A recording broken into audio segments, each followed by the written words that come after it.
Welcome back to the overview of the Massachusetts English Language Proficiency Standards for Adult Education. This is Part 2, Zooming In. In this section, we will be taking a closer look at what's inside the document itself, the standards and benchmarks, and how they're organized within the language strands along the threads through the levels. We defined these terms in the previous session, and they're also in the introduction to the document. They'll have more meaning for you as you see them in action. Please have a copy of your Massachusetts ELPs with you, as I'll be referring to it several times during this presentation. Okay, here they are, all 15 of the Massachusetts English Language Proficiency Standards for Adult Ed. You can find this chart in Appendix B of your standards document. As you can see, the 5 standards topics are listed in the first column on the left. 1. Focus on meaning. 2. Organization and style. 3. Components of English. 4. Use of effective strategies. And 5. Use of diverse media. These topics run across the 3 language skill areas, or strands, which you can see across the top: reading, writing, listening, and speaking. So, for example, Standard 1, across the strands, the focus on meaning is finding meaning in reading, producing meaningful writing, and communicating meaning through speaking and listening.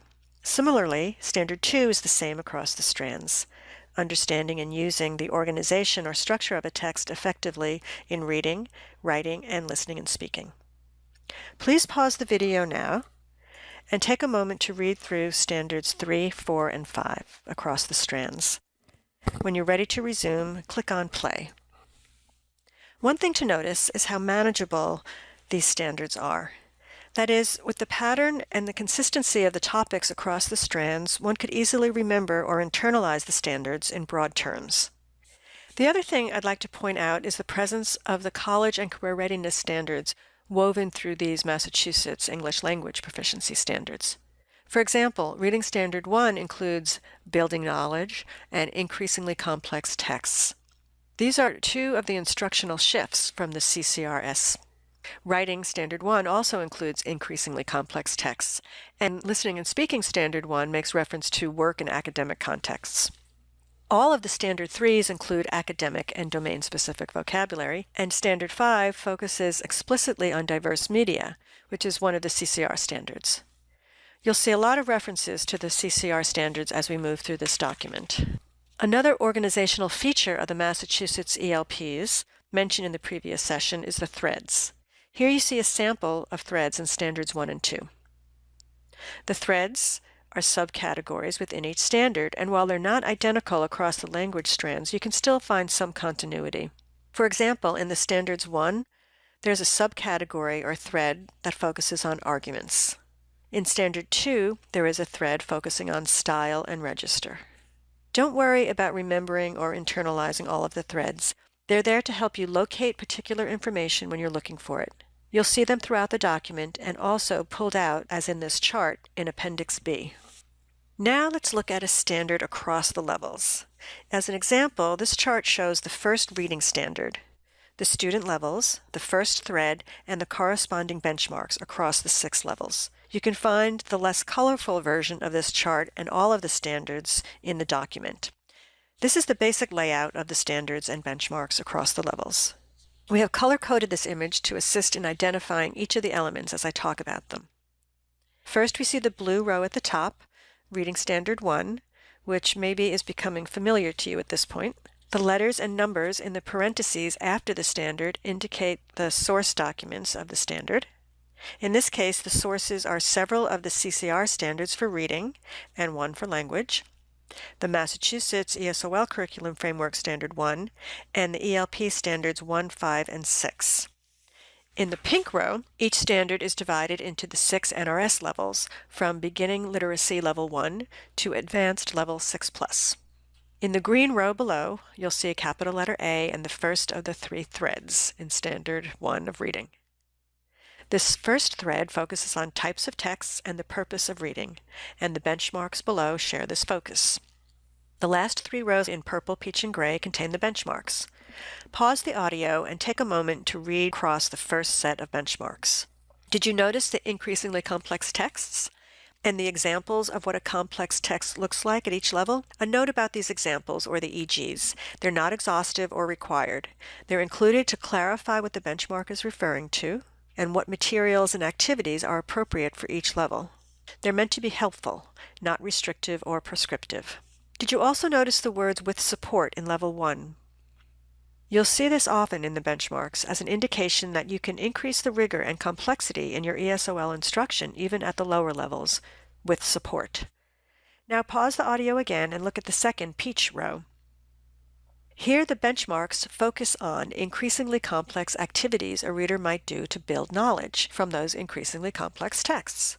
Notice in Level 1, the benchmark is that a learner will read and answer questions. In Level 2, it's to read and describe short relevant texts. In Level 3, it's to read and summarize. Level 4, to read and integrate a range of texts. Level 5, read and synthesize. Level 6, read and analyze. You'll see this pattern of developing critical thinking skills throughout the benchmarks as learners move up through their English language proficiency levels. Now let's look at the last row, where the benchmarks focus on carrying out increasingly complex research. You may notice that there is no benchmark at the beginning literacy level. The absence of a benchmark at the beginning literacy level is the case in a few, though not many, places in the reading and writing strands. It is not the case in any of the listening and speaking standards because beginning ELLs are, as a rule, stronger in listening and speaking than they are in reading and writing. So while beginning English learners aren't necessarily expected to read or write research, if you're teaching at this level, you may want to consider how to harness their listening and speaking skills to conduct research as a way to prepare them for the reading and writing expectations at the next level. Let's look at another example of a set of benchmarks across the levels and the idea of providing support at the lower levels. Here we're looking at a second standard for writing, and the focus is on organization and style. The first thread focuses on organizing writing. Here we see benchmarks from the first 3 levels. The beginning literacy benchmark indicates that students need support and a model or stem to write a sentence.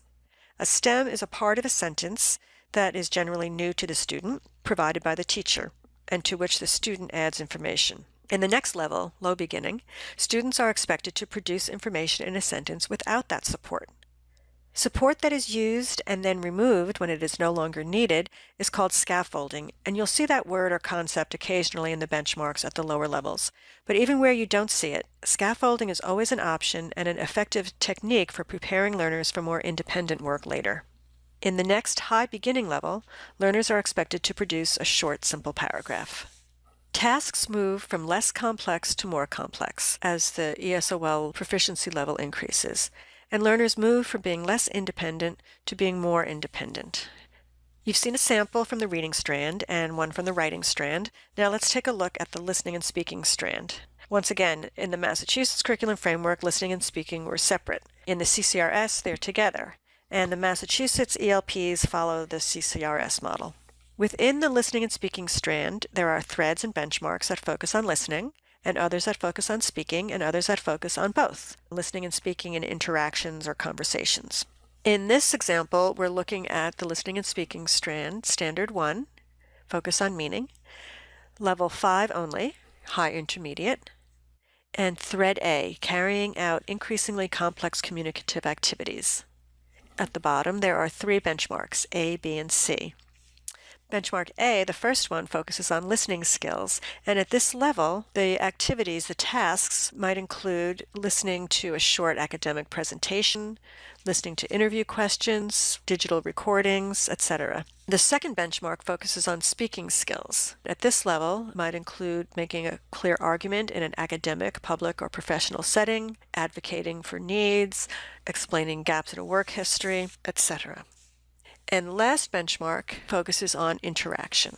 You have probably noticed the notation of the benchmarks throughout the documentation, and in case it's not clear to you, I'm just going to take a moment to explain how it's done.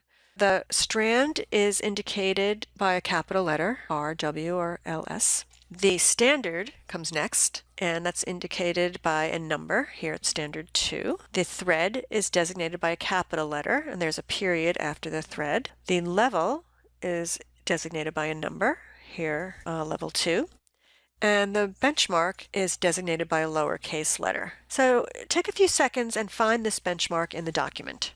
Look in the reading strand, Standard 2, Organization and Style, find Thread A, Understand Text Structure and Development, find Level 2, and the benchmark. C. Identify common transition words. As you can see, the notation format makes it pretty easy to locate the benchmark in the document. But that said, we encourage you to write out the wording of the benchmarks, at least while you're first becoming familiar with them. That is it for part 2, zooming in. So far, you've heard about how and why the Massachusetts ELPs were developed and the organization of the document. We've looked at the strands, the levels, the standards, the threads, the benchmarks, and we've looked at how the benchmarks increase in complexity through the levels, and we've reviewed the notation format.